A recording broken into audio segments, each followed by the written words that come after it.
Welcome welcome welcome साथियों, कैसे हैं आप सब। आज के इस वीडियो में आपका स्वागत है। साथियों, पूरे देश भर में गैस का जो संकट आ रखा है उसके बारे में आज का ये मेरा वीडियो फिर से है। और जो गैस का संकट है वो होने के बावजूद भी और लंबी लंबी लाइनें लगी होने के बावजूद भी सरकार और सरकार के नुमाइंदे और नशेड़ी मीडिया जो है वो ये कह रहा है कि जो ये संकट है जानबूझकर विपक्ष द्वारा फैलाया गया है और लोग पैनिक बाइंग कर रहे हैं और इस वजह से ये संकट दिखाई दे रहा है। तो मैं उनसे कहना चाहता हूँ, ये जो लंबी लंबी लाइनें लगी हैं तो ये क्या किसी की 13वीं का लंगर लगा हुआ है जो ये आम जनता सड़कों पर सिलेंडर लेकर खड़ी है और लंगर खा रही है। इस तरह से पैसे और जो नशेड़ी मीडिया के दम पर जो नैरेटिव सेट करने की कोशिश कर रही है सरकार और जनता के मुद्दों को हाईजैक कर रही है और जो देश को हाईजैक कर रही है सरकार, वो करना बंद करे। क्योंकि जनता वो बंदर की तरह होती है जिसने एक बार आग लगाना सीख लिया तो पूरे जंगल को राख कर देती है। इसलिए जनता को उतना ही तंग करो और जिस दिन उसको आग लगाना आ गया उसके बाद आप खुद ही समझ सकते हैं कि क्या हो सकता है और क्या नहीं हो सकता है। सरकार क्या देख नहीं पा रही है कि जो होटल ढाबे बंद हुए हैं, इंडस्ट्रीज़ बंद हुई हैं क्योंकि उनकी सप्लाई रोकी गई है और उसके साथ साथ जो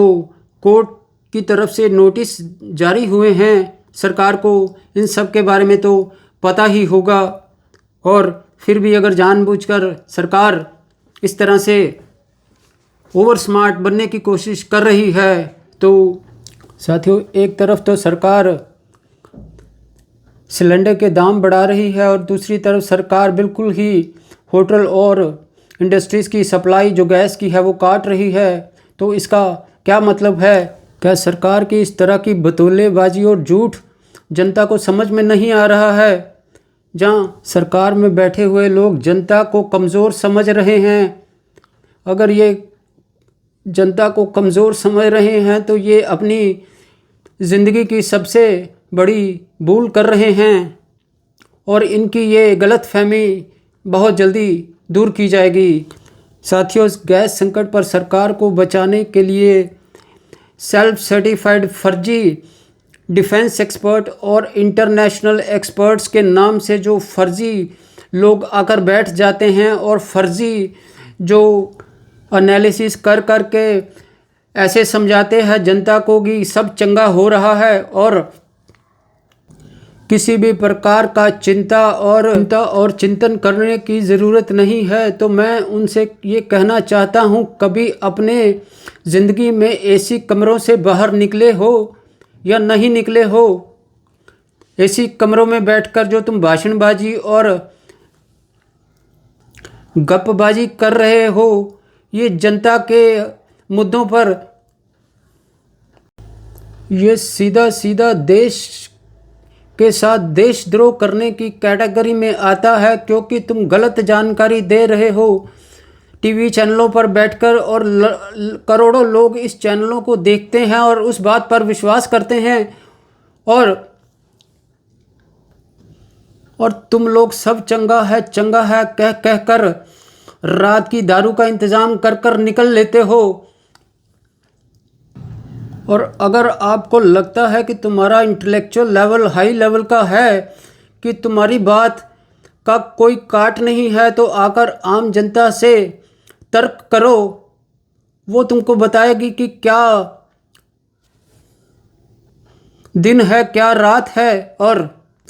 देश दुनिया कहाँ जा रही है और तुम किस तरह से लोगों को बहका रहे हो। साथियों, इन नशेड़ी एंकर्स को दीन दुनिया की कोई ना खबर है, ना दुनिया में क्या हो रहा है, क्या चल रहा है। इनको एक पैसे की नॉलेज नहीं है और इधर आकर बैठ जाते हैं और लग जाते हैं सरकार की आकर चाटने यहाँ पर, ताकि इनका लाखों का पैकेज सही सलामत महीने दर महीने आता रहे और जनता का चाहे नुकसान होता रहे, इन्हें कोई लेना देना नहीं है। साथियों, देश की राजनीति का स्तर दिन पर दिन गिरता जा रहा है और आज नेता एक सिर्फ मजाक का विषय बन चुके हैं और सिर्फ इन पर मीम्स बनते हैं, इनका मजाक बनता है और इसके अलावा राजनीति में कुछ भी रह नहीं गया कि इन नेताओं ने बेशर्मी को ब्रांड बना लिया है और उस बेशर्मी को ब्रांड बनाकर जनता को मूर्ख बना रहे हैं और बेशर्मी बेच रहे हैं आम जनता को, क्योंकि वोट सुरक्षित है, क्योंकि